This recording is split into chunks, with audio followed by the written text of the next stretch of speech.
সারা রাত খায়রুল সুন্দরী দেখলো। কোন পর্যন্ত দেখলো? খায়রুল সুন্দরীর বাচ্চা মারা গেছে বিস্কুট খেয়ে, ওই পর্যন্ত দেখলো, পুরোপুরি শেষ করলো না। এখন বলতেছে আমার ক্ষুধা লাগছে। পরে এই যে নুডলস রান্না করে দিচ্ছি, চিকেন আর হচ্ছে ডিম দিয়ে। চকলেট দুধ নিয়ে বসছে, রেড বল নিয়ে বসছে। তার মানে রেড বল খাওয়া মানে কি বুঝছেন? মানে সে আরেকটা মুভি শেষ করবে এখানে। কি তুমি কি আরেকটা মুভি দেখবা? দেখাই এখন ঘুমাবো। আজকে কিন্তু আমরা বের হব ঘুরতে, তুমি যদি না ঘুমাও তাহলে কিভাবে বের হবো বলো তো? এখনই খাই ঘুমাবো। চকলেট দুধটা খুলো, দেখো তো এটা ঠিক আছে কিনা একটু।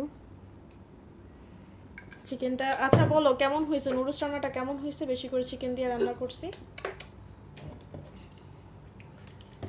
বাকি বেশি দুষ্টুমি করতেছো কিন্তু আমি দেখতেছি। Test extra test. হাত সরাও, এই হাতটা সরাও। আচ্ছা আমার ঘরটা গুছানো হয় না কারণ সারা রাত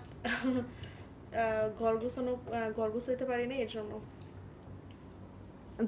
ঝাঁকি দিয়ে নিবা পাখি, চকলেট দুধ সবসময় ঝাঁকি দিয়ে খেতে হয়, ঠিক আছে না? নুডলসটা কেমন হয়েছে দুইবার করে জিজ্ঞাসা করছি, রিভিউ দিতে বলছি, খেতে দিব না, নিয়ে যাব। অসাধারণ। এই যে মানে এটার মানে মজা হয় নাই, এটা বেশি পক দিয়ে ফেলছো। হয়েছে, রাখো, পরে খাবো, আমি ভিডিও করতেছি। তুমি যে আমার কি পরিমাণ জ্বালা যন্ত্রণা দিতেছো, ওই 2টা পাওয়ার ব্যাংকের চার্জ শেষ করছে। আরো ঘরে কতগুলো আছে। এখন তুমি আসো খাও। আচ্ছা কথা বলতে দিতেছেন, আচ্ছা বাই সবাইকে।